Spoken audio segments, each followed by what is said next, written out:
Кыргызстандын табияты кайталангыс сулуулукка ээ. Республиканын ар бир бурчу өзүнчө кооз. Ал тургай эч нерсеси жок деген талаадан, тоолордон да өзгөчө көп түрдүүлүктү байкоого болот. Бийик аска тоолор, суулар, тоо чокусундагы көлдөр, укмуштуудай табигый токойлору ажайып. Дүйнө бойлой көрсөтүүсүндө кереметтүү ысык көл тууралуу айтып беребиз.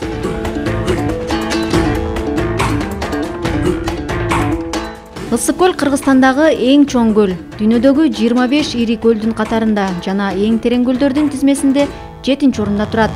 Эң терең жери 700 метрден да ашыгыраак. Республиканын түндүк чыгышында, түндүк Тянь-Шань тоо кыркаларында, Күнгөй ала тоо менен Тескей ала тоонун ортосунда деңиз деңгээлинен 1609 метр бийиктикте жайгашкан. Андан суу кайра агып чыкпайт, бирок ага салыштырмалуу анча чоң эмес 80дей өзөн сайдын суулары келип куюлат. Алардын чоңдору чыгыш жактан куюлган түп менен жыргалаң суулары. Батыш тараптан Чуу дайрасы көлгө абдан жакын агып өтөт. Балыкчынын тушунан 60 чакырым аралыкта жазгы суу ташкындары учурунда анча-мынча кошулуп да кетет. Суунун деңгээли ысык көлдө циклдер боюнча өзгөрүп турат. Ал бирде көтөрүлүп, бирде түшөт. Цикл бир нече 10 жылдын ичинде алмашат. Суусу туздуу. Суунун көлөмү 1738 куб чакырымды түзөт. Көлдүн бети 6236 квадрат чакырым. Жээгинин айланасы 688 чакырым. Орточо тереңдиги 278 метр. Эң терең жери дээрлик 2,5 эсе болуп 702 метрге барабар.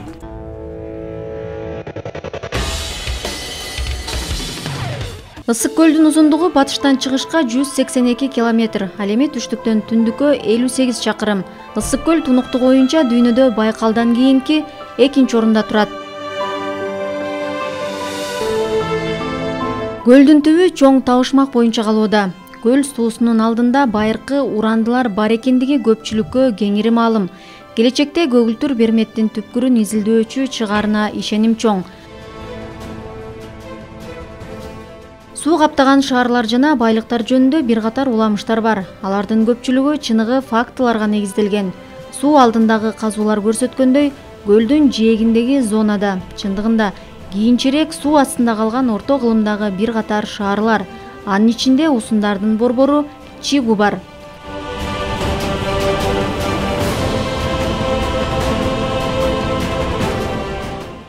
1375 жылдагы Каталон картасы катары кеңири белгилүү болгон картада ысык көлдүн түндүк чыгыш жээгинде крест салынган храм түрүндөгү белги коюлган.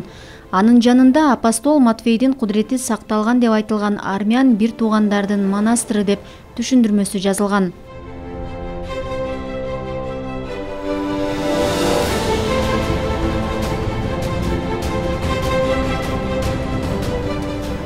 Азырынча урандыларды изилдөө иштери натыйжа бере элек.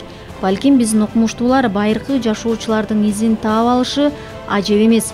Көптөгөн чет элдик компаниялар жана жеке адамдар буга абдан кызыгып, изилдөө иштерин, казууларды жүргүзүүгө даярдыгын билдирүүдө. Бул эстеликти издөө иши археологиялык туризмди өнүктүрүүнүн кубаттуу кыймылдаткычы болушу толук ыктымал.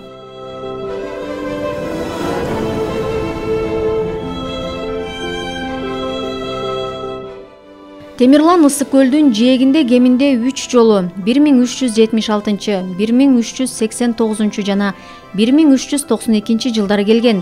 Ал жергиликтүү урууларды узак убакыт бою баш ийдирүүгө аракет кылган, бирок бардык жортуулдары ийгиликсиз аяктаган.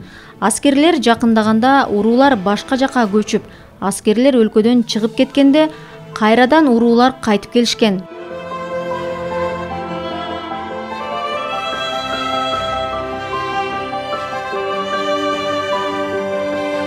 Темирлан ысык көлдүн жээгине дагы бир ирет келгенде аскерлерине ар бири бирден таш алып чогултууну буйруган. Натыйжасында бийик тоо пайда болгон. Жортуулдан кайтканда Темирлан аскерлерге таштарды кайра жылдырууну буйруган. Муну менен ал канча аскери калганын билгиси келген. Таш үймөктүн аты Санташ же эсептөөчү таш деп ошондон аталып калган.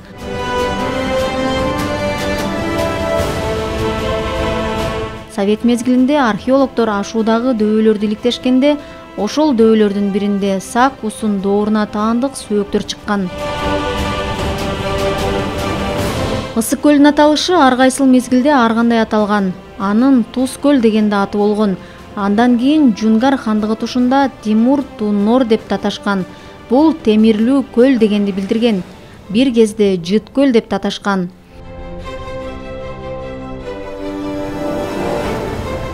Совет доорунда көлдө суу алдындагы куралдар сыналган. Россиянын аскер деңиз флотунун Каракол сыноо базасы дагы деле бар. Ошондой эле бир кезде көлдүн жээгинде дизайнер Антонов катышкан. Ан-10 учагы сыноодон өткөн. Атап айтканда, оор самолеттун асфальтталбаган тилкеге конуу мүмкүнчүлүгү сыналган. Башка нерселер менен катар конуу кыймылдаткычтын иштен чыгышы менен жүргүзүлгөн. Бул тууралуу белгилүү конструктордун китебинде кенен сүрөттөлгөн.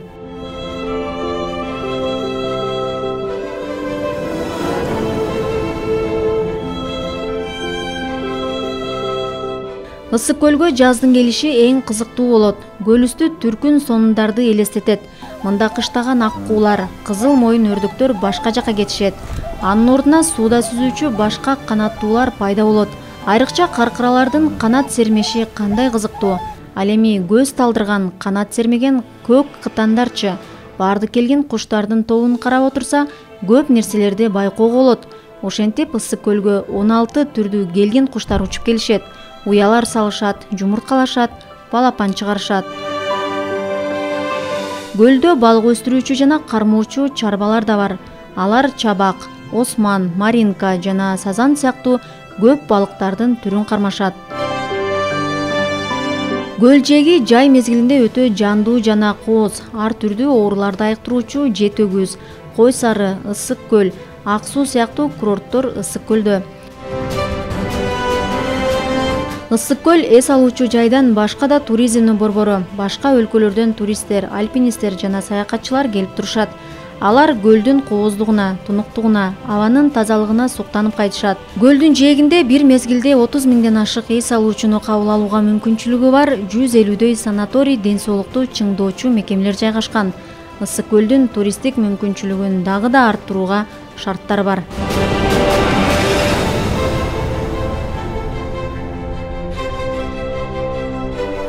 Көлдүн жээгинде дарлык касиетке ээ Туз көлү бар. Ал Кыргызстандагы эң туздуу көл. Ысык көлдүн түштүк жээгинде Тескей ала тоонун тоолуу алкагында деңиз деңгээлинен 1609 метр бийиктикте жайгашкан. Көлдүн жээгинин узундугу 1500 метрди түзөт. Тереңдиги 11 метр. Суунун туздуулугу 1 литр сууда 65 грамм. Айрым башка булактарда 132 граммга чейин туз бар.